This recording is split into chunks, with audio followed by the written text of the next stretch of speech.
Coming up, writer, producer, director Bob Weide joins Illeana in just a minute. Welcome to Popcorn Talk, featuring movie discussion, news, and interviews. Popcorn Talk. We talk movies. And now, it's the I Blame Dennis Hopper podcast, starring Illeana Douglas. Eavesdrop with Illeana as she interviews Hollywood's most prominent players about filmmaking, acting, and what really happens on the set of your favorite flicks and TV shows.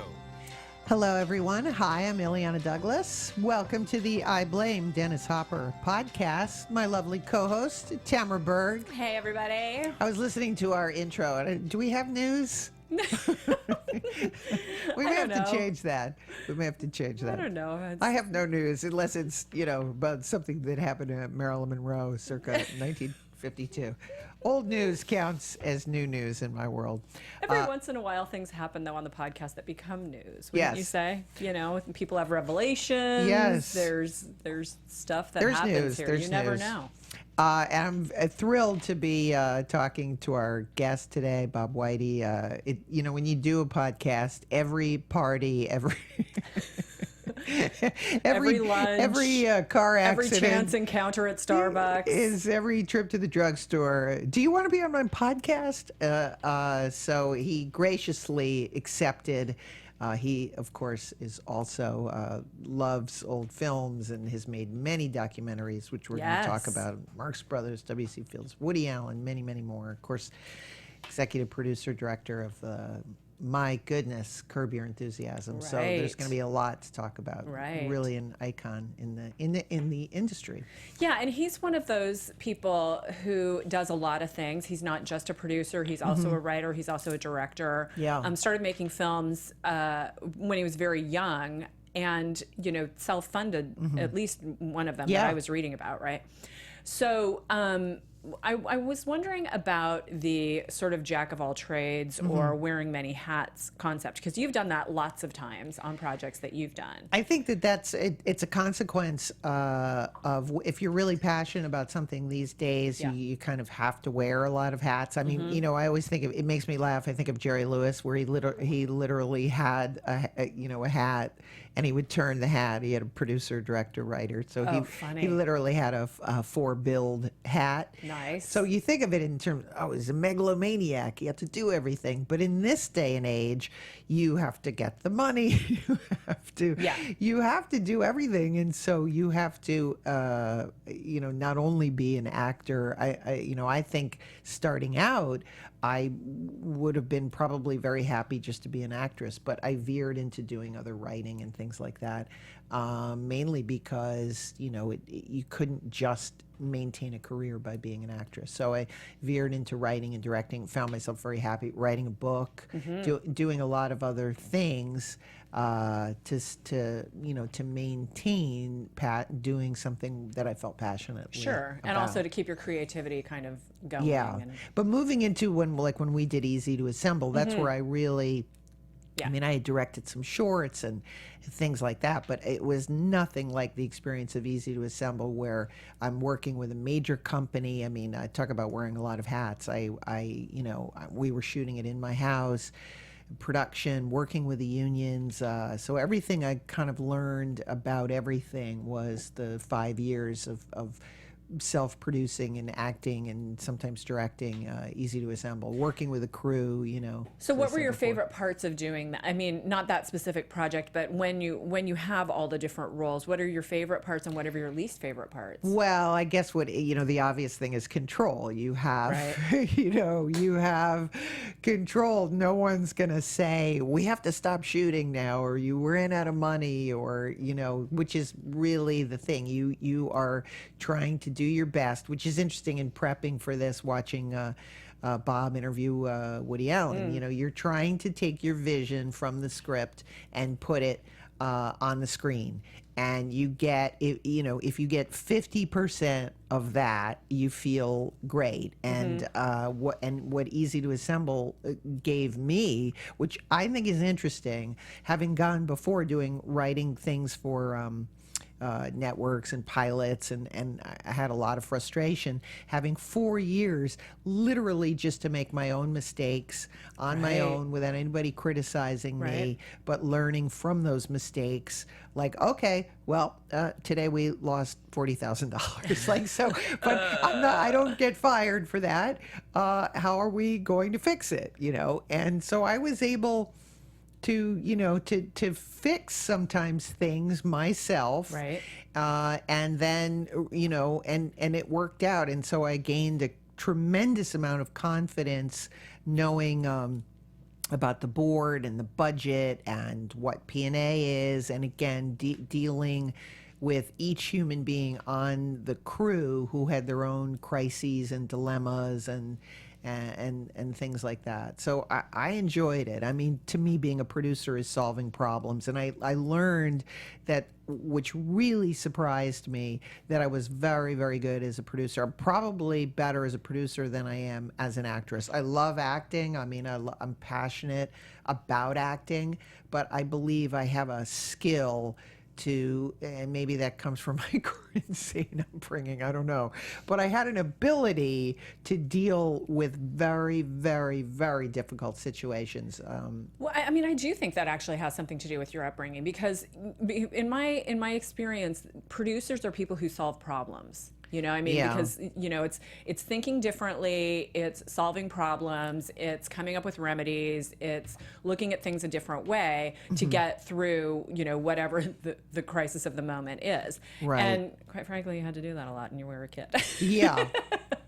Well, but sometimes, but I have to say that Uneasy to Assemble, though, we were all dreamers. And so the problems were not insurmountable. Sure. We got shut down by the union, and I've been on many films where the union comes in and shut us down because we were non-union and they wanted us to be union. And, I've been on films where films don't really get back up and running because of that, but we managed to do that, and that was like a feat in itself. So we got through that, and I knew it was important just to be really calm and figure it out. And it was really hard, and it was really challenging, but we did it. And that was the hardest thing and the scariest thing that ever happened in the 4 years in terms of self-producing. Right. But once you experience a lot of these crises, as long as people are safe, I take all the experience from being an actress. Right. Are people safe? Are they well fed? Things that people really don't think about. Is this location going to be good? Is an airplane going to come over? So you try to, eliminate as many problems as possible. And then each actor or actress has a different set of needs, and you try to make them happy for the time, that they're on set, and you try to feed people because food is really important to people. It's not a little, it's not a little thing, but that's all control. Right. When I go back and work for other people, again, I may be having a great time, but I have absolutely no control, and I can clearly see, gee, I wish I could step in here and produce this thing and make it go a little bit smoother, but I'm not arrogant enough to push my opinion there. I know that my role is to be an actress and to, but that certainly is challenging. Yeah. Now, one of the questions I always wonder about when I see people have dual or multiple credits on a film is it difficult to switch the roles? No. Like go from directing to acting, and how do you deal with directing when you're in a scene, or how to, if you have a monitor, of course, that's what's made everything so easy. Yes. You can just act and then go look at yourself in the monitor and go, okay, I like that, or I don't like that, or hey, can you fix my hair, or you're so in it. And I, again, if I had this ability to be as secure in life as I was on a film set, I would do okay. But we just need to get you on more film sets. But I know exactly what to do. This is what I was born to do, which is to make movies. I'm not, and television again is not my area of expertise. I know movies because I love movies, and I think I know what makes a good movie to the best of my ability. And and I just try to eliminate 80% of the problems that we're going to have, because when you're on the set, 100 other problems that you had not thought about aren't going to occur. So when you're in a scene and you know that craft services is 10 minutes late and it's not going to be ready, and the lighting's not happening right here, and damn it, I'm not wearing the right shoes.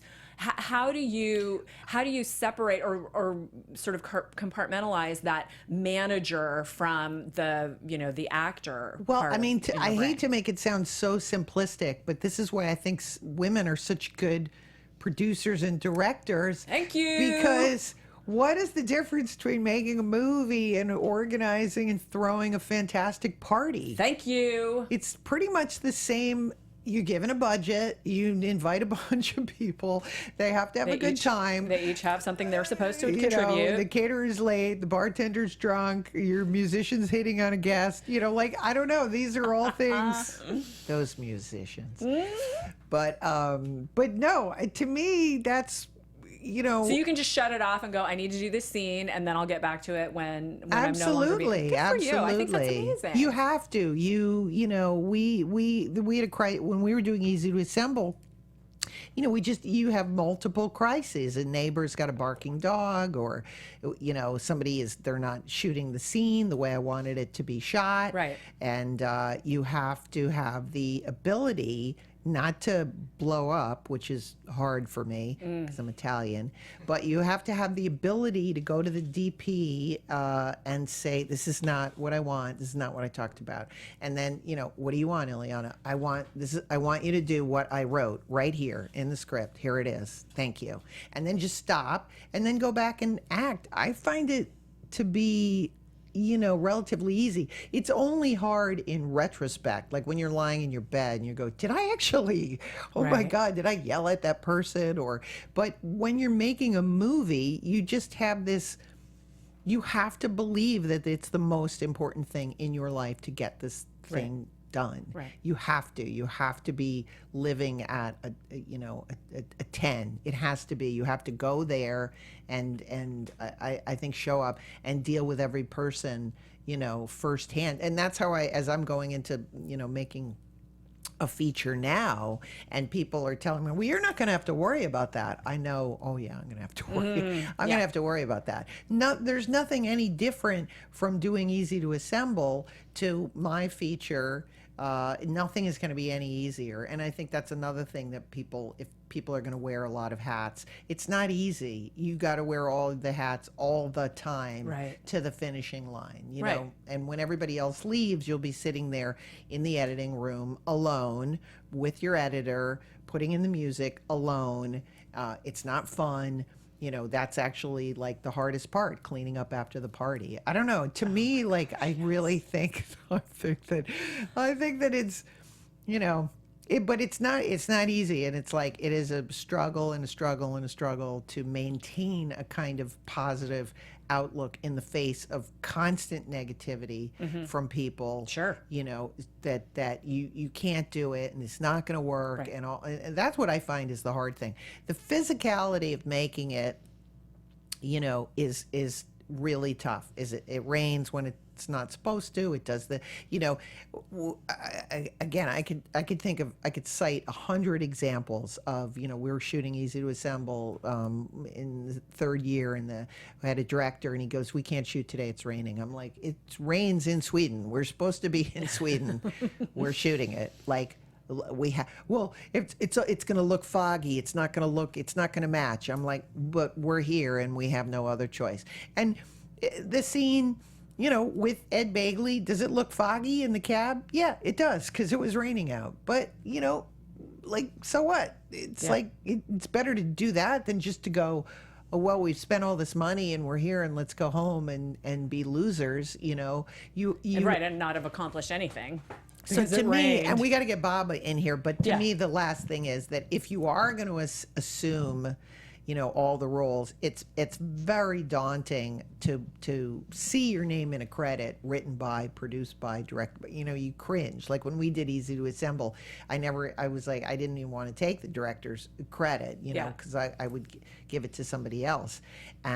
But it was like behind, to me, the most important thing is not the credit, but really truly assuming all of those roles. So that's my spiel for today. And let's bring in Bob. Now, Bob started his career as a documentary filmmaker. He did movies about the Marx Brothers, W.C. Fields, Mort Saul, Lenny Bruce, Woody Allen. Wrote and produced his feature film Mother Night. Produced, of course, Curb Your Enthusiasm. Directed the series. Won multiple Emmys. I love it. It's a great entrance. And he's been working. I can't put this thing down. Oh, that's. Do you know about this book? I've heard of it. It's an actress I've never heard of, but it's a memoir. I've heard of it. It's scintillating. I just got to the point where she's Yes. at a drive-in movie, watching Motel Hell with a date who's trying to put his hand down her pants. Yes. And she wants to watch the movie, which is Motel Hell.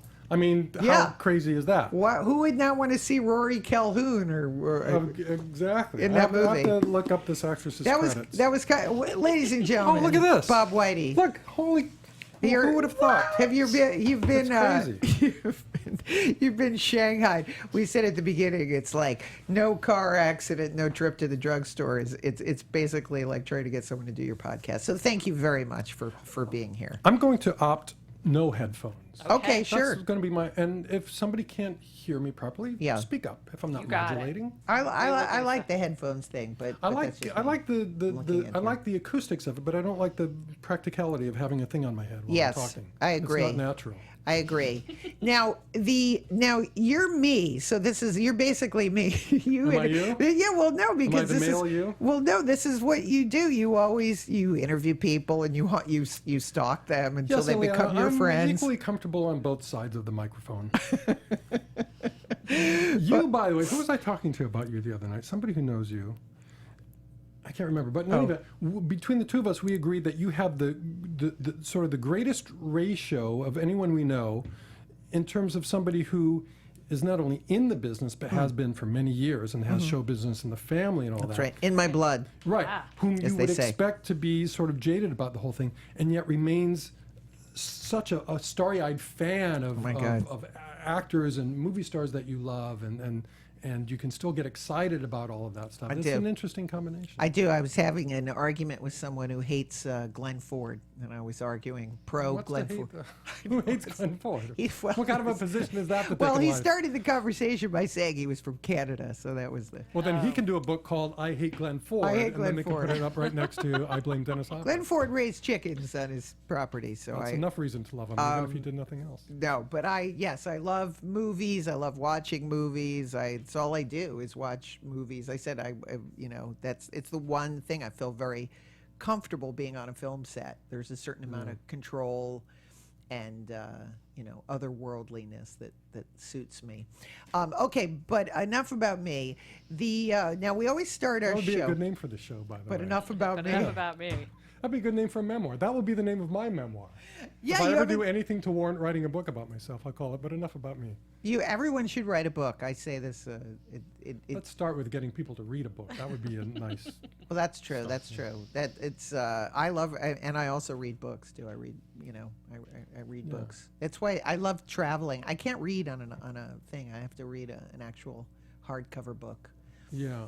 I feel it's very charming to have a pretty girl. It's very old school. Hey, I still read a newspaper every day. I'm the guy who every morning at breakfast and lunch is reading an actual newspaper. And then do you kick the dog and no, I don't tell your wife to do that your breakfast I'm not cold? W.C. Fields. I'm just a guy who likes to read a newspaper. Where do you go from reading a newspaper to kicking a dog? Well, I was visualizing like Dagwood. Yeah. Okay, I want to get into all of these documentaries, but we always start the show, of course, my favorite question: what was the first movie you saw? And who took you it to wasn't see Motel Hell, and I was not in a car with you.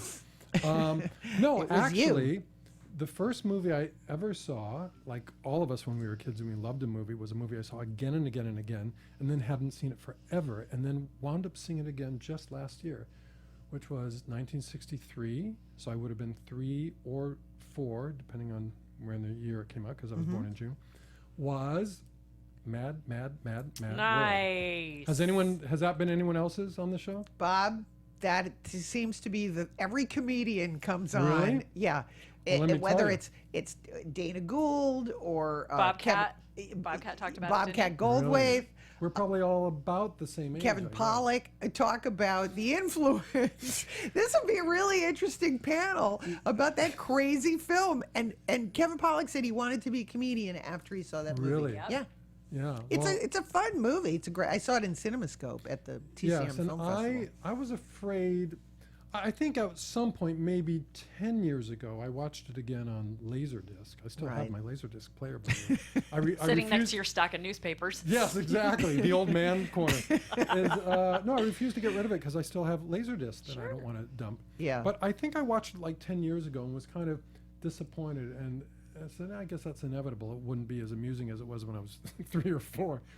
But then the American Cinematheque screened it last year at the Egyptian Theater. And I took my wife to see it, who had never seen it. And I said, now this is going to be kind of old and creaky, and you have to give it certain allowances because, at Right. the time, 1963, this was so new and innovative and funny, but it may not hold up. Well, we saw it with an appreciative audience because it's Yeah. movie buffs who came to see this film all these Yes. years later. And they were howling with laughter, as was my wife, and as was I, seeing Yeah. it with that kind of audience. And it was such a nostalgic experience, and it brought back all the joy of seeing it, again, many times when I was a kid. Her favorite, out of all the storylines, Yeah. the one my wife found most amusing was Buddy Hackett and Mickey Rooney in the plane with Jim Backus. When Jim Backus passes out and they're trying to fly the plane, and just Buddy Hackett's face alone is worth the price of admission. And she was laughing like she was 5 years old. And it brought me great joy to see her enjoying it so much. And here I was sort of apologizing for it, and it was one of the best times she ever had. Yeah, it's interesting. That was a movie that I saw on.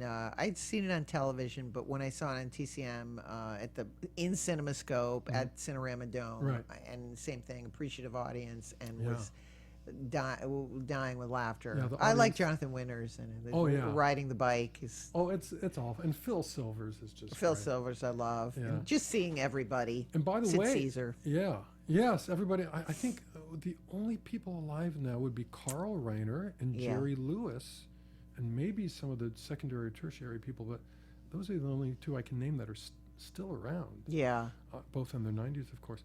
But at that screening at the Cinematheque, I happened to be just by coincidence sitting directly behind Stanley Kramer's wife, widow. yes, And there's an intermission in the film. I believe they screened it with an intermission. And during the intermission, I just had to lean over and tap her on the shoulder and tell her this was the first movie. Here I am, this middle-aged guy now going gray, and here I am, I saw this film when I was 3 years old, which must have made her feel really youthful.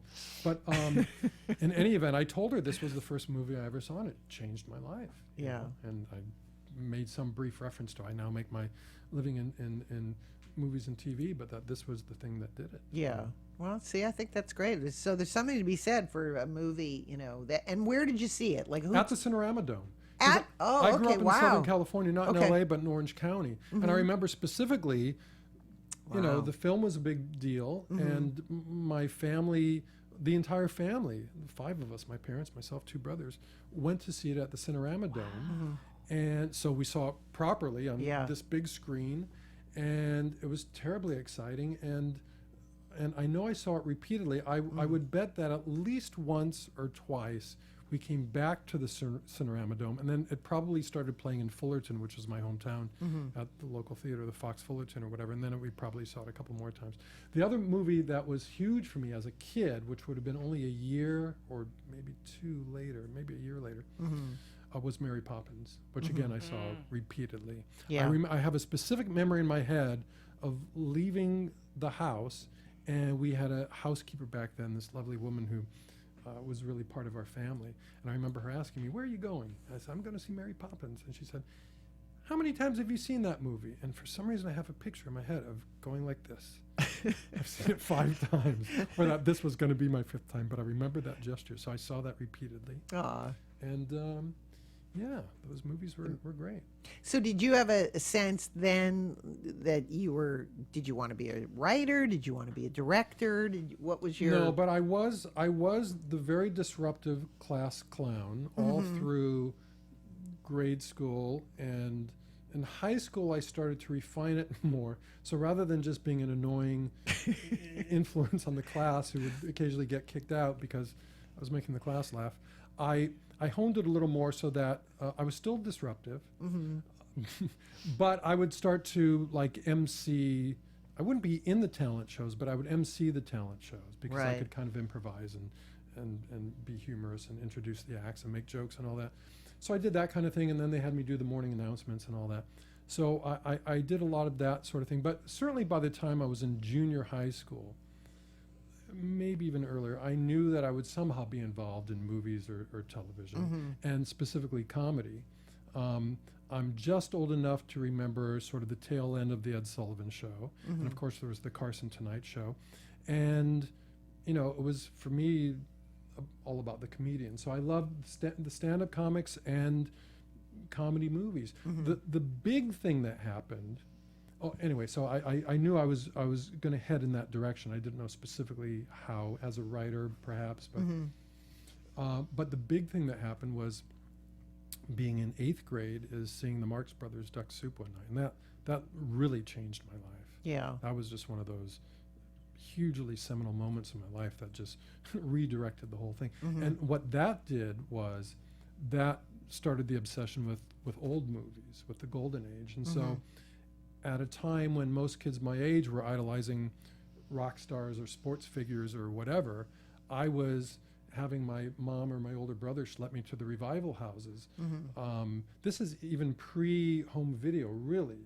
So to seek out old movies, you either had to wait for them to come on TV, and I would have the TV guide, I'd have a yellow highlight marker, and read that thing cover to cover, and you know, mark the stuff I wanted to see, and then occasionally go to revival houses. There was one in Anaheim right across the street from Disneyland called the Old Movie Theater, and that's where I saw most of my Marx Brothers films, and W.C. Fields and even Silence, Chaplin and Keaton. That was the stuff that really obsessed me during that period of time into college, much more so than contemporary movies at the time, with some exceptions, but I was obsessed with old movies.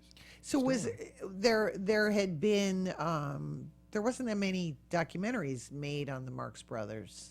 No, by the time I made mine, I mean, but there was like a renewed popularity in Groucho, because that's how I discovered him as a child, through Dick Cavett. Sure, because Groucho would make the talk shows. Remember there was the Carnegie Hall thing. He had a concert out here in LA at the Dorothy Chandler Pavilion. By that time he was a little compromised because he'd had a stroke. But he was sharp as a whip on those Cavett shows. And so then there were also, you know, in the late 60s, all that stuff started to come back because they were so anti-authoritarian and so iconoclastic. So, you know, hippies and college kids were worshiping the Marx Brothers. And, and so, you know, the films, if you made an effort, you could see them. And out here, Channel 5 showed the Paramount films, and Channel 11, KTTV, showed the MGM films. My head is so full of useless information. So I was useless happy as a clam.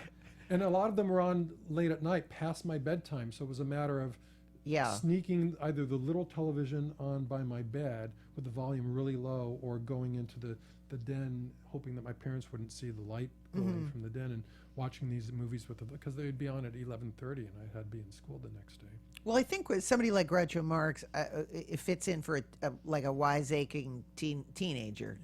So he was my first idol. Oh, really? Totally. Oh, I was too, That's you know, when I was a kid, and I reminded Dick Cavett of this. Like, we had the joke because when I was a little kid, I had him. I thought he would be impressed. You're so stupid to not bring Dick Cavett his book, but to bring him a book on the Marx Brothers. As a gift, or for him to sign? No, for him to sign. There was a picture of him in the book, but I don't know, 12-year-old logic. You only met Cavett just this year, right? Yeah, for the first time, and then I brought the book that he signed. See, he's in my Marx Brothers film. Yes, I know. We have these strange connections. Where's your camera? Right The there. Marx Brothers in a nutshell. In a nutshell, that you can get on your website. And the Emmy-winning W.C. Fields Straight Up. Yes. Sorry, I really wasn't intending to do this, but No, I'm here. please. I'd I be was a gonna do schmuck it. not to. Please. We'll tell you where to find them. Yes. Yeah, later. you should, because they're both.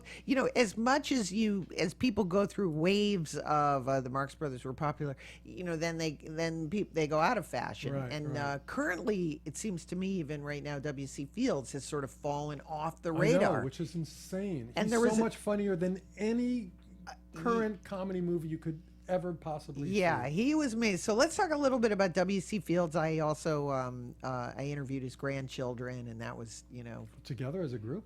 yeah, both of his. Really? Yeah, there was Wow. a girl and the Harriet is the granddaughter. There's Bill, and the two which is W.C. Fields the third. and Yes. the two boys. And Everett and Ron, of course. Ron was very involved with the making of our documentary. He co-produced it and was sort Yeah. of a family archivist and advisor. Yeah, he was terrific. And so it was great that we did that because again, I'm not quite sure why. I know a few years ago Criterion did a re-release of The Bank Dick, but he's sort of fallen again. And they've done some. Universal has put out some collections, but I don't know. I think it's. When I was a kid, the Three Stooges were big, and Laurel and Hardy were kind of big, and it was all about their stuff being on television. But this was the old days of television, where Right. the networks showed these things in the afternoon, and both the Three Stooges and Laurel and Hardy were a fairly constant presence. Now, the Marx Brothers only made 13 features together as a team, not all of them great. W.C. Fields made quite a few features, but I don't know if TV still plays that role or what. But the fact that W.C. Fields still isn't at the top of everybody's list of favorite iconic movie comedians, to me, is crazy. And also the idea that he wrote a lot. He had a lot to do with the writing. Sure. He wrote under an assumed Yeah, under these name names, and yes. Mahatma Caine Jeeves and Otis yeah, Triple his Public. films are really very I think they're very contemporary. The They hold up. comedy. There are movies from that era. Like if you were to look at an Eddie Cantor movie, people forget how hugely popular Eddie Cantor was in the 30s. I mean, Yeah. one of the biggest I comedy know. stars at the time. If you watch those films, you say, all right, I can see how this may have been popular in the 30s, and this is amusing, and I can see. But you're not really laughing. It doesn't, it feels very dated. Whereas the better Marx Brothers films, and almost everything W.C. Fields did, and any number of these greats, of course, and again with Silence, and certainly true of Laurel and Hardy. Unless you're just not amused by that kind of thing and you have no real refined sense of humor, you don't have to meet them halfway. You don't look at Duck Soup and say, I can see how this is funny in the 30s, because you're laughing. And Right. W.C. Fields, it just transcends the decades. The same thing with some literary humor. You read, S.J. Perlman or Robert Benchley pieces, and it's like, how can these things have been written like 90 years ago? These things Yeah. are so fresh and they feel so contemporary, and they're so sharp and witty. Some stuff just transcends the decades, and other stuff, is of its time. Well, one of the things about W.C. Fields that I sort of got out of studying him is he's basically the first comedian that almost speaks, that assumes a role. Like he is, in a sense, you could have an argument saying he is the modern comedian. He starts out as doing pantomime and juggling, and that's what a comedian did. But then he starts doing these little, asides. Right. And isn't that, you could say, oh, well, you could trace a line from him to Lewis Black, Sure. Well, Yeah. I mean, the interesting thing about Fields was that he was made for talking pictures. Yeah. I sound like an old guy. Talking pictures. Now that they got the talking pictures, soon they'll have color. But he was made for sound movies because his voice, and again, those little asides, all this Yeah. stuff, is such a part of his character. And of course, he did make silent films, and the silent films were based on his stage routines for the most part, but they were silent films. You didn't get the voice, you didn't get the full character. Right. And as soon as sound came in, and the first sound films he made were those Max Sennett shorts, The Pharmacist and the Barber Shop and Yeah. Tain a Fit Night Out for Man or Beast, That Fatal Glass of Beer, Golf Specialist. Now he can talk, and Right. he's just brilliant. It's him at full blossom, and then he started to do the features and all that.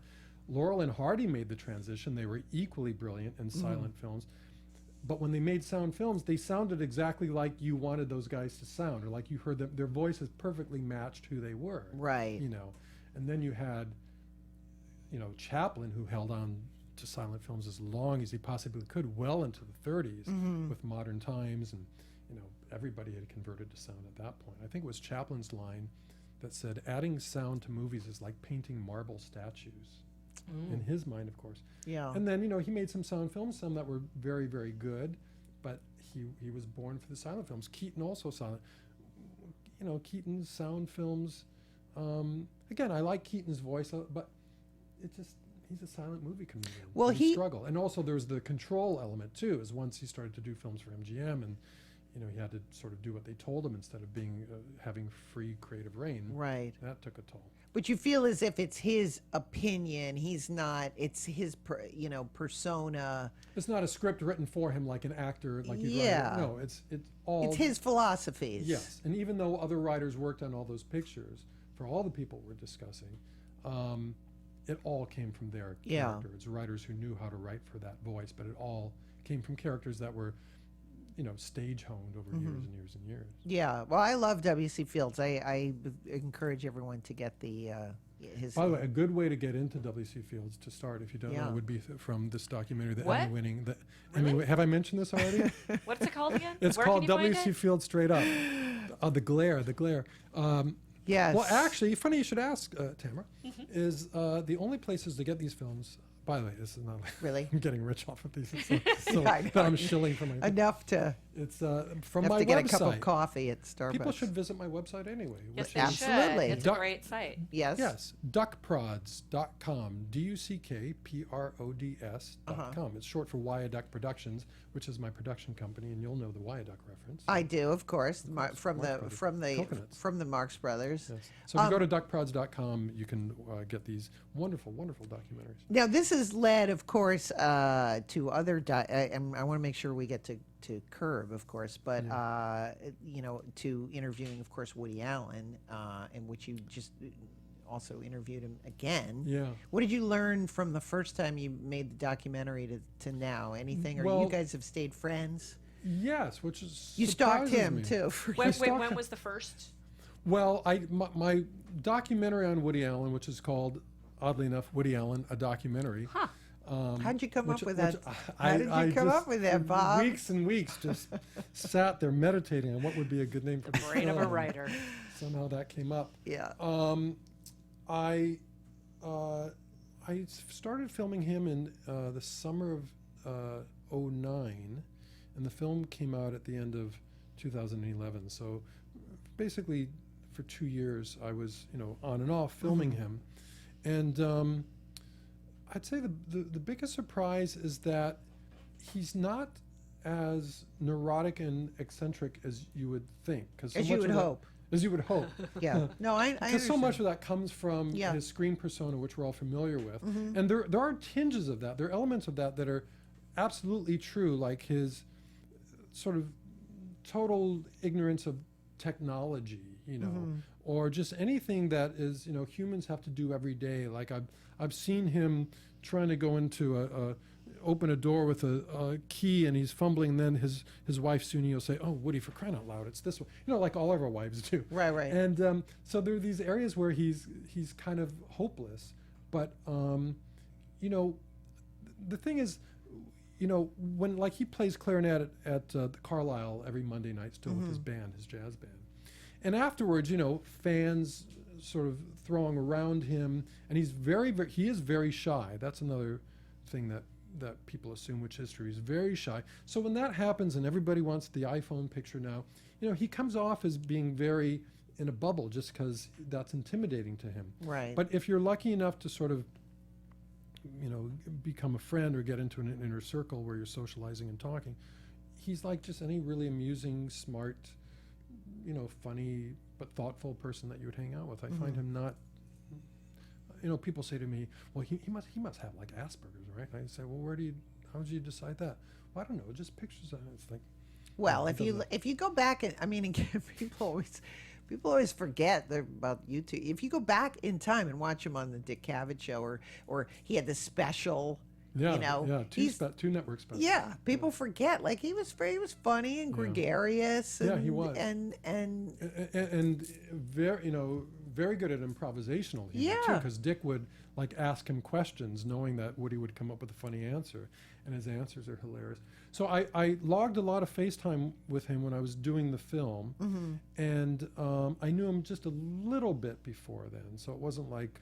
Well, you wrote him a letter, which I think is great. I love. Right, but the fact that he was in my Marx Brothers film way back in '82, and now we're talking, 30 years later or more. I was absent from school the day we learned math, but and we knew a lot of people in common, so there wasn't a lot of ice to be broken. But so I wrote him a letter in 2008, because I'd approached him about doing a documentary, 2 or 3 times over the past 30 years. Right. And finally, I was determined. I said, I'm going to make him say yes. I'm going to, hammer him until he says it. And I wrote him a letter and just sort of explaining what I wanted to do. And then his assistant called me or wrote me. I can't remember. I think she wrote me.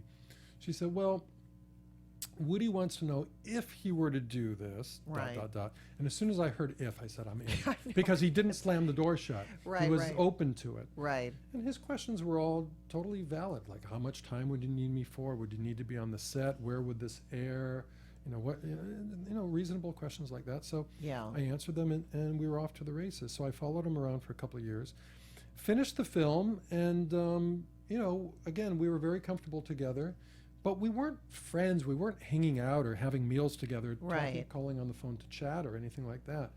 But that started to happen maybe a year and a half ago. I don't even remember how it came about. But I know that on the set of Magic in the Moonlight, Emma Stone taught this Luddite how to text. He has an iPhone, but he uses it as a phone. His music is in there, and he likes to check the weather. And that's it. But Emma Stone taught him how. And one day I got a text. I thought, who is this?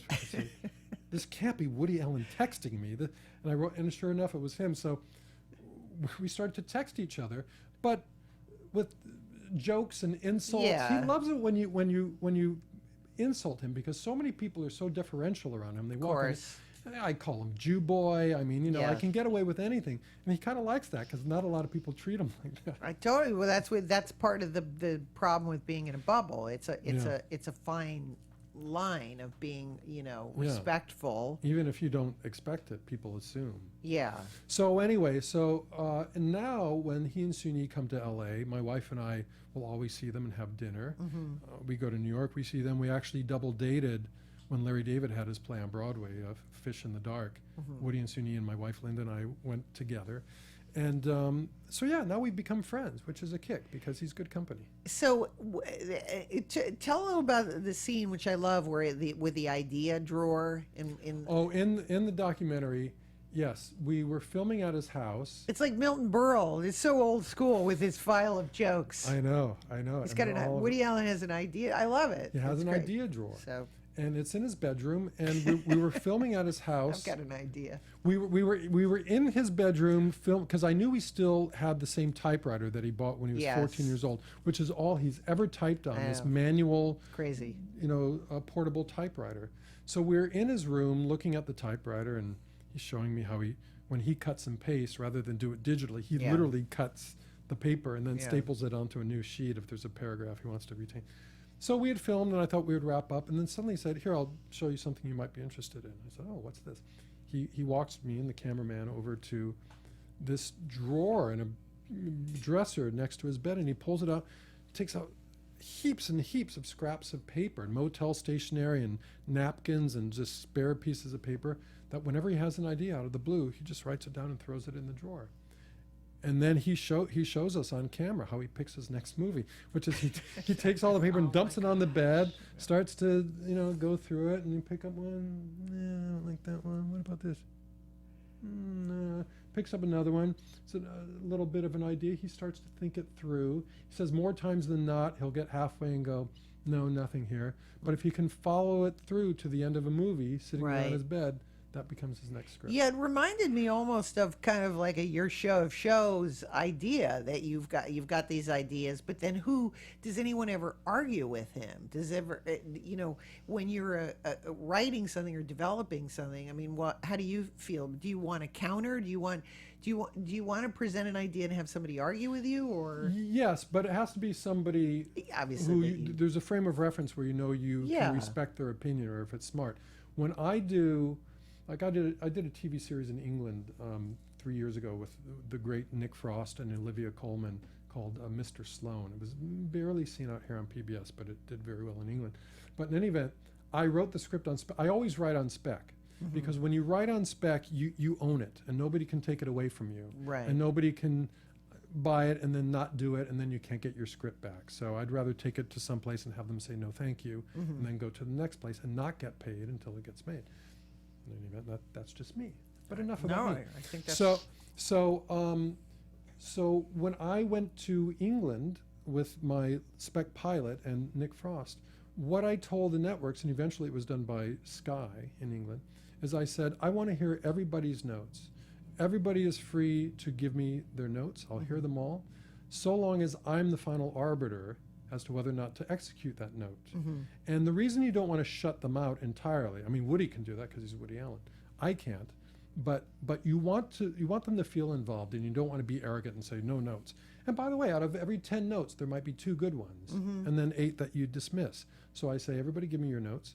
Now, as far as friends and all that, yes, for anything I do, my documentaries, whatever, I will screen for friends and encourage them to stick around to either write down thoughts or afterwards discuss, we'll have a discussion group because I want to hear from them. And some notes, you dismiss, you go, no, that won't work, but some notes are great. So yeah, I have no problem hearing other people. But it's those kind of, the reason I think I can never have a life in network television is it's all about those notes. I said that at the top of the show. When I started out writing and doing pilots, I just was like, this is not for me. Film is more, I would rather get film notes, which are mainly about budget and like, hey, can you cut the car scene, but network notes of like, she's not likable, you mention a character who, I remember writing a character just to get me out of a scene, and they were like, who is Tara, can we know more about Tara? I'm like, I was like, she's so well, anyway. This is sounding like the conversation you just brought up that I recently did a Facebook Live interview with Woody Allen. Which was great. Again, we have that comfort level now. So his people are trying to drag him kicking and screaming into the 21st century. Was live. He has no idea what Facebook is. I mean, he's heard of Facebook. He certainly didn't know it was live. He almost showed up late. But in any event, was great. So they're trying to get him to do more of these things. I mean, he'll never be on a Facebook page. A monthly you and Woody live would be I'd be fine with me. In troubled I mean, it sounds cornball, but like in troubled times, the more I think we just stop and kind of, I watched the whole interview in its entirety, and it just cheered me up immensely. I took notes from a couple of things he said, which was, the idea about, I thought it was very important, that idea of you have a vision. When he sits, it was very touching, sitting on his bed writing a script and trying to hold on and retain as much of that as possible into making the movie. Of course, watching some of that fall apart. Well, at the beginning of the documentary, he says writing is the best part, because when you're writing, it's just you and your pen, in his case his pen and his legal pad, and he's writing, and he says you can delude yourself into thinking you're writing Citizen Kane and this is the greatest thing in the world, and then the cameras come and the people, and you're trying to figure out how to shoot the scene, and then in the editing room it's a mess, and he says you start off thinking that you're creating Citizen Kane, and he says before it's over you'll prostitute yourself in any way possible just to survive this catastrophe. And that to him is the arc of making a film. Completely. And then you can if you're lucky, you watch it 2 years later and you go, this is actually pretty good. Yes, when you get some distance, it becomes, I'm right now, in fact, you talked about getting input from friends. I'm going to start screening soon my current cut of my documentary on Kurt Vonnegut, which has taken 35 years. So let's I'm talk eager about now that. to hear other people. But I just derailed my own train of thought. I forgot where I was going. You were saying you were screening your documentary about Kurt Vonnegut. That part I remember. It's whatever I was saying right before that. But it doesn't matter. It's a free-for-all. That's true. We're just all over the place. Inspiration, holding on to a vision. Making a movie, prostituting yourself to avoid Prostituting. catastrophe. Last night I'm at this bar. So anyway. Well, let's talk about the doc with that you has. I mean, talk about a commitment to a project. Talk about insanity. All right, it's like you're 27 up. Yes. Yeah, exactly. It's crazy. It's I made my Marx Brothers documentary when I was 22 years old. I was very young, which meant nothing to me at the time. But in any event, I said, hey, this is a good thing to do. I can make documentaries about all the people whom I admire, all my cultural and artistic influences and heroes. And my literary hero was Kurt Vonnegut, whom I discovered in high school. So I thought this would be a great way to meet Vonnegut. So I wrote him a letter after my Marx Brothers film aired. I said, you don't know me, but I did this film on the Marx Brothers, and because I'm a fan of theirs, I'm a fan of yours too. I'd like to do a movie about you. And he wrote back. And it just so happened, he said that he had seen my Marx Brothers film on PBS like the week before. Yeah. And I remember he said, I liked it a lot. Who wouldn't? I thought, oh, yes. Good. I like that. So he said, I'm an author. My work is on the page. I don't know how you make a film about an author, but you might have some ideas. You're welcome to try. Here's my phone number. Call me. And next time you're in New York, we'll get together. Now, this is like if you're a Jack Kerouac freak or a Salinger freak, getting a letter from Salinger. I mean, this was the world to me. And here's his phone number, and let's get together when you're next in New York. Anyway, we did all that. It's too late to say, to make a long story short. But in any event, I started filming him. That was 82. I started filming him in 88. I got some seed money from PBS, which ran out quickly. And then I continued to film him on and off out of my own pocket for years and years. We became very, very close friends. He died 10 years ago last month, April of 2007. And I have all this footage, and I interviewed people close to him and all that, and I wasn't quite certain how to finish it, nor did I have the dough other than going out of pocket for the whole thing. And I did a Kickstarter campaign, good old Kickstarter, in 2015 actually, and raised not enough money to pay everything off, but enough to make my cut, to arrive at my cut. Thought I'd have it last year. My mother was ill. She passed away. That was kind of a big monkey wrench. But anyway, I'm back on it full time now, so I'm aiming for the fall of this year because I would like to submit it to Sundance. I actually think it's a perfect Sundance documentary to be shown in January, but they start looking September, October. So now after 35 years, there's finally light at the end of the tunnel, and it's strange. It's strange for me to have this, to feel like this big weight is maybe finally going to be lifted. I don't know how different my life will feel. I mean, so of course the obvious question is like, how do you keep up your my youthful good looks? Yes, that. My vim and vigor.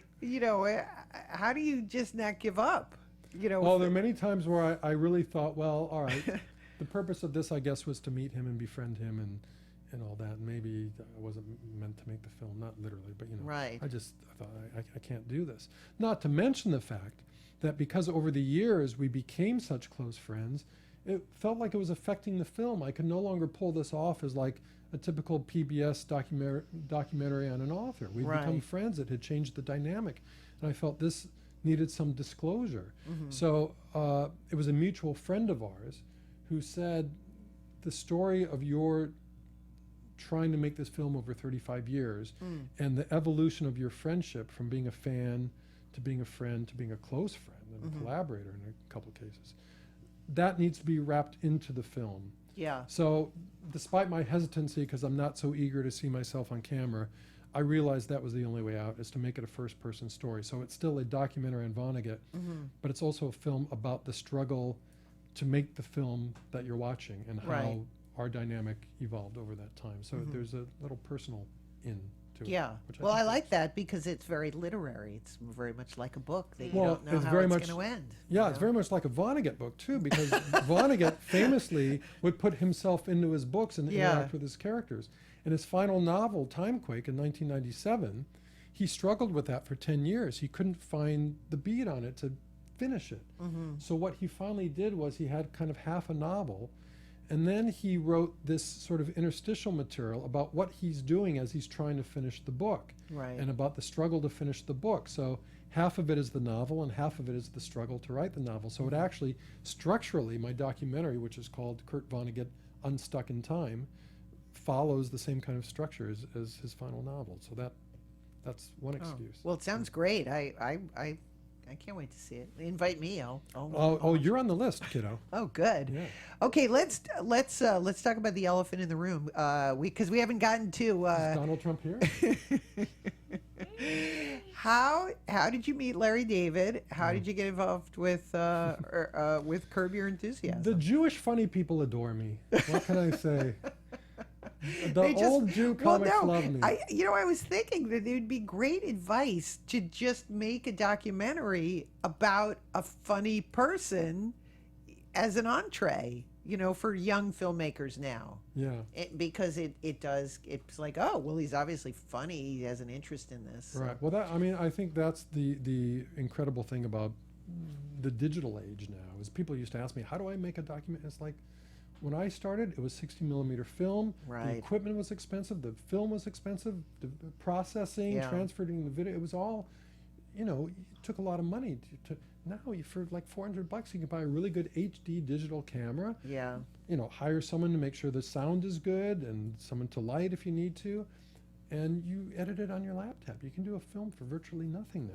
So anybody who wants to do a documentary, and anyone. Yes, you can. You can technically. People get mad at me for saying this, but it doesn't mean it'll be good. Yeah, right. You can technically do it, but what do you want to say is also important, and that's where maybe going to a museum or reading a book. Yes, knowing about life beyond your little camera helps. Yeah. But in any event, when I said I knew Woody a little bit before Mm-hmm. I approached him about the film, one of the ways was my first showbiz job was working for his managers, his producers, Rollins and Joffe. Mm-hmm. Jack Rollins was in New York, Charlie Joffe was in LA. So my first job when I was 19 or 20, I guess 20, was I was a gopher for the Rollins Joffe office in LA. I brought back lunch and I went to Xerox and that must have been washed fun. their cars and all that. I should say I took the cars to the car wash. I didn't actually wash them because I have to have some pride. Did you see any famous people come in and out? Yes, well, it was the Mount Rushmore of comedy at the time. It was Robin Williams and Billy Crystal and Martin Short and Robert Klein and Cavett in New York. Cavett and Woody were in New York, and I'm forgetting everybody, but yeah. And then eventually the younger guys like Dana Carvey and it was great for me. And one of my jobs would be to pick up Robert Klein from the airport, and I got to schmooze with him. So I love it. So in any event, I wrote him a letter. Klein? Yeah, I'm out of my mind. I wrote him. Have you met him? Yeah, he was. Yeah, we. You wrote him a letter like years ago as a fan or as a grown-up saying. I wrote him a letter years ago as a fan, which he wrote when I was a kid, because he was on talk shows, and he was for me my favorite comedian because he told a story, and I loved, and then that appealed to me. And he wrote back, and then years later, I wrote him a letter because I saw one of his specials that I thought was brilliant. I wrote him this letter. Anyway, yeah, he did all those appreciated HBO it. specials. Yeah. So anyway, But enough about me.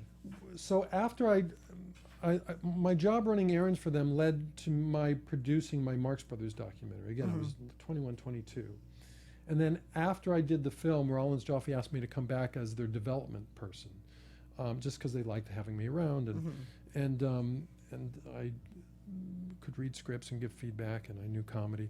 So one of the scripts that landed on my desk, and that was a big part of my job, was to write coverage for scripts, was a script called Prognosis Negative by Larry David, whom we knew a little bit because the show Fridays was on in L.A., and Michael Richards was another Rollins Joffe client who was on Fridays. So I would sometimes go to the tapings because of Michael, and we knew who Larry was. So Larry wrote the script. I read it and thought it was brilliant. Suggested to the guys, maybe we should develop this or make it. So Larry would come in for meetings. Again, this is 1983. Wow. And through those meetings, now Larry's 12 years older than I, but we started to hang out. And he was doing comedy in LA at the Improv. And he would pick me up in his car, and we'd eat at the Improv, I remember, because he could get like a 20% discount on the food there, and he needed it because he was broke. He was unhirable. Nobody thought he was funny. Nobody liked him. He was known as a comics comic, which means when he would go on stage, the other comics would line up in the back of the room to watch him bomb. Right. That's what a comics comic means. And he would bomb. Every now and then he'd get a chuckle, but more often than not. So in any event, we became friendly. And then one day, Jerry Seinfeld said, hey, I've got this pilot I'm supposed to do for NBC. Do you want to write it with me? The rest is history. Yeah. I continued to do my things and my documentaries and all that. We always stayed in touch. We were always friends. And then once he left Seinfeld, now this goes back to October of '98. He had just done his movie, Sour Grapes, and he called me up out of the blue. In October of '98 said, hey, I have this idea for an HBO special I may do, which would be about me being myself. It'd be shot documentary style, but it'd be about me trying to do an HBO stand-up special. And I'd go to the clubs and try out my material, and it would be real. I'd really go to the clubs and work. This is Larry talking. And I'd bomb or I'd do well or not or whatever, but it's about trying to get an HBO special going. And because he wanted it to look and feel like a real documentary, and that's what I did, was documentaries. Right. We were friends. We had a similar sense of humor. We got on. He asked me if I would direct it. And this was his first post-Seinfeld thing, well, after the movie. And I said, yeah. So he invited me down to his office, and we spent a week in his office behind closed doors just coming up with an outline, a story outline for what it would be. It was his idea to improvise it rather than script out all the dialogue, because it would make it feel more spontaneous. Also, he can't memorize dialogue, so that's another plus. Oh. And to shoot it in sequence, in order. So rather than, we're at this location, so we'll shoot out all these scenes. Right. We come back to the location 4 times, we do it. So anyway, it was totally under the radar. It was called Larry David, Curb Your Enthusiasm. And I don't think anybody watched it. They didn't know how to promote it because nobody knew who Larry David was. But HBO was smart enough to want to be in the Larry David business. So I think, before the special even aired, they approached Larry about doing a series based on the special. And I got a call from Larry. I was at the Hot Springs Documentary Festival in Hot Springs, Arkansas with my Lenny Bruce documentary. And I remember Larry tracking me down and saying, hey, HBO is talking about doing a series. What do you think? And I, who don't have a great work ethic, said, well, how many episodes do they want? And Larry, who understood where I was coming from, said, well, they want 13, but I think I can talk them down to 10. I said, talk them down to 10 and I'm in, because we'll do 5. It'll be a disaster. They won't do the next 5 and they'll have to pay us off, money for nothing. Yeah. Well, we did the 10 and then we did another 10 and another 10 and the audience built, and once again, the rest was history. Did you find it was all a mistake? Did you find your groove right away? Was it lightning in a bottle, or did it take, like Seinfeld took a bit of time to find its groove? Well, if you look at those early shows, you can see it evolve. But in some ways, I like the earlier shows. I don't know if I can say better, but they're different because they really do look like little documentaries. Yes. I mean, the special, the original Curb Your Enthusiasm special, is really shot like a documentary. If you didn't know that was Jeff Garlin instead of his real manager, that wasn't his actual wife, Lori, you could watch the special and really think it was a documentary, and many people did. Many people were fooled by it. Yeah. The first season or 2 of the series, we're not pretending it's a documentary anymore, but it certainly has, you follow all the documentary rules. And then we started to relax it. It was always handheld, but looked more like a more conventional single camera series. So yes, I would say after a while we sort of got a handle on it because we were totally making it up as we went. There were the Christopher Guest's improv movies, and there was Spinal Tap, of course, which are improvised. And those were sort of the feature version of what we did on Curb. But I don't think anybody was trying to do that as a series, as a weekly series. So we were really kind of making it up as we went along. It was my idea to always have 2 cameras going, because one camera you always want on Larry, basically. But if somebody else says something amusing or whatever, you want to catch it the first time, so you don't have to make them act it the next time, because the spontaneity was such a prevalent element of the show. So 2 cameras always, and then we would just shoot a scene until we felt we had it, and then sort of I always said that, the outlines for the shows were like just, in the early days, just like 5 pages for a half hour. Mm-hmm. They've become longer since, and I just finished a Curb episode for the upcoming season, so we're still doing it almost 20 years later. But I'd always say that the writing process continued on the set and then continued again in the editing room, because you would shoot a scene so many different ways because of the improvised nature of it. Right. That in the editing room, you're saying, okay, do we go with the take where he yells at the guy, Yeah. or do we go with the take where he apologizes to the guy? So you're still writing it in the editing room. Well, that's what I was going to say. Is it panic time when you're in the editing room going, I've got too much footage here? What am I going to do? Getting the shows down to length was always a challenge, although with HBO, we would go right up to 30. Sometimes we'd give them like a 32-minute show and say, oh, just air it. And they'd say, oh, okay. Or they'd say, okay, Mr. David. So at least we got to fill out a full 30. My British series was for a commercial network. Like here, you hold it down to 22, and there's a big difference between 22 and 30. Yeah. But no, it was never panic time. I have to say, everything about that show was a joy. And again, working with friends, and Larry and I were old friends, and I found Cheryl at an agency workshop thing, a performance, and brought her in for an audition, and she became part of our little party. And Jeff Garland, and of course Richard Lewis, whom I'm old friends with, and Ted Danson, and everyone else who joined us.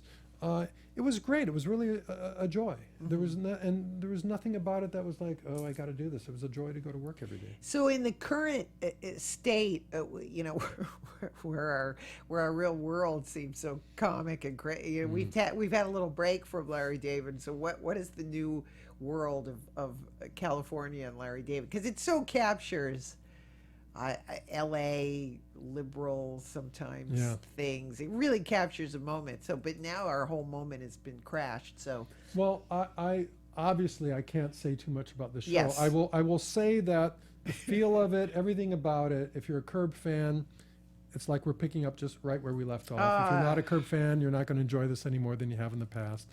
I can't say anything story-wise, but to the extent that the political culture has influenced the show, I would say not in a conscious way. There are things you could interpret about it that way, but I think the storylines were written before Trump was elected. I mean, the campaign would have been going on, but Larry doesn't think globally like that. He thinks about what happens when you're stuck behind the person in line who wants 12 tastes of different ice creams, Right. That's his world, not the bigger world. Well, but are we still laughing at the same things? I always find that to be a challenge with comedy. I think so. You do? So. I feel like comedy is splintering. If I watch a contemporary comedy, I find myself going, I'm searching for a joke. Yeah, but see, I haven't seen anything post the bank dick, so I don't really know about you kids and your color and sound movies. The last thing you saw was The Graduate. That's right. Well, for me, What's Up, Doc, or Young Frankenstein. Those are all. Oh, you must be friendly with Mel, as am I. Right? No, I do. Really? I don't know you Mel haven't Brooks. Crossed the Mel Brooks? You've certainly met him. You've met him many times through We've TCM. never hung with him. I would love to hang with him and interview him. And I always heard a rumor that he was named after my grandfather. I'm not quite sure if that's true, but how could it be named after your grandfather? Your grandfather would have been like 10 or 15 when Mel's already in his 90s. How old would your grandfather be? How could it be named after him? Well, if his mom was a fan of Melvin Douglas. But at the time, Mel Brooks, I hate to burst your bubble here, Don't rip sister, my dreams. But no, wait a minute. At the time, Mel Brooks is like 92 now. Right. Where was your grandfather's career 92 years ago? I heard this. Do the math. It was like a Terry Gross interview or something. All right, he was named after your grandfather. Who knows? And my half sister. Who knows? But Who knows? yeah. But Mel, by the way, Mel is an inspiration beyond his comedy pedigree. Mel is an inspiration in the same way that Larry is going to be 70.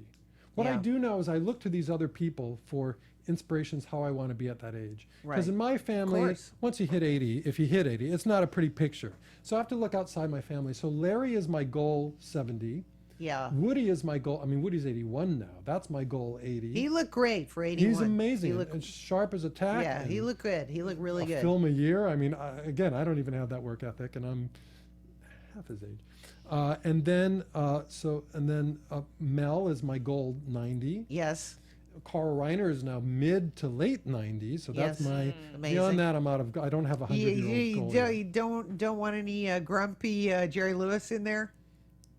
There are things about Jerry I admire, and I you love can never Jerry. take away from Jerry He's my hero. the great stuff he's done. And I love I'm Jerry. sorry he gets flack. I know. Some of it may be deserved because he knows what rough, he's doing. But you know. Hey, I worked with Sid Caesar on something years ago, love Sid and he Caesar. was kind of a pain. I gave him plenty of leeway because he was Sid Caesar, and as grumpy as he could be, or as Yeah. shouty as he could be at people who worked for him. Your show of shows.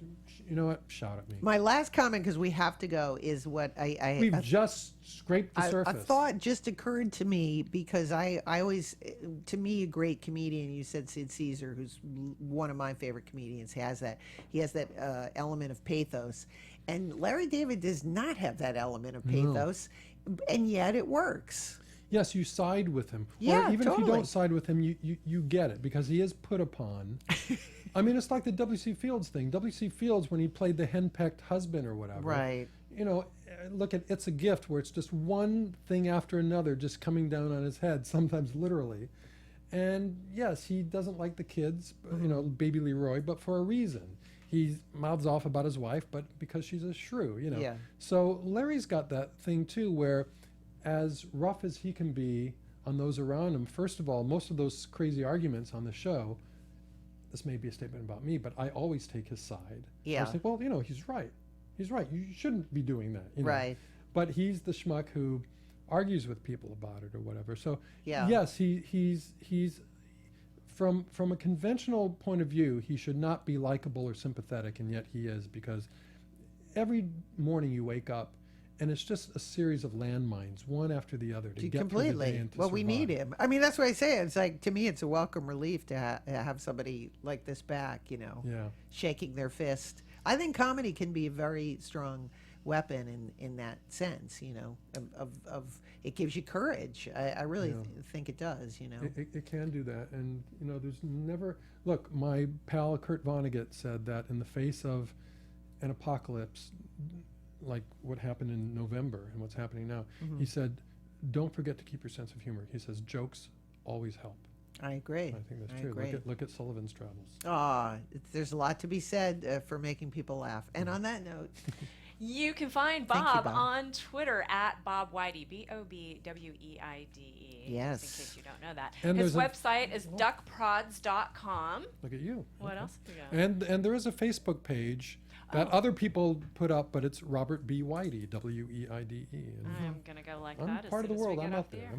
You're out there. Nice work. And Thank what- you so much, Bob, My for pleasure. being This was with great us. fun, and let's do this again so we Please. can scratch more surfaces. Oh, my God. Can I be there?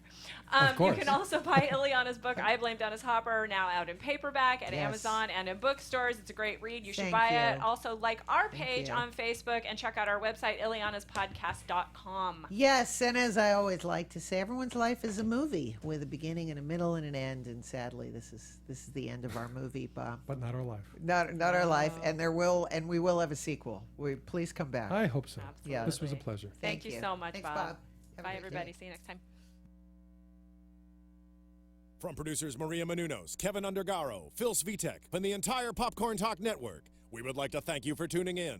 For questions or comments, be sure to visit popcorntalk.com. I'm Sir Richard Wentworth, and this has been a presentation of the Popcorn Talk Network. The views expressed herein are those of the hosts only and do not necessarily reflect the views of the Popcorn Talk Network or its owners or principals.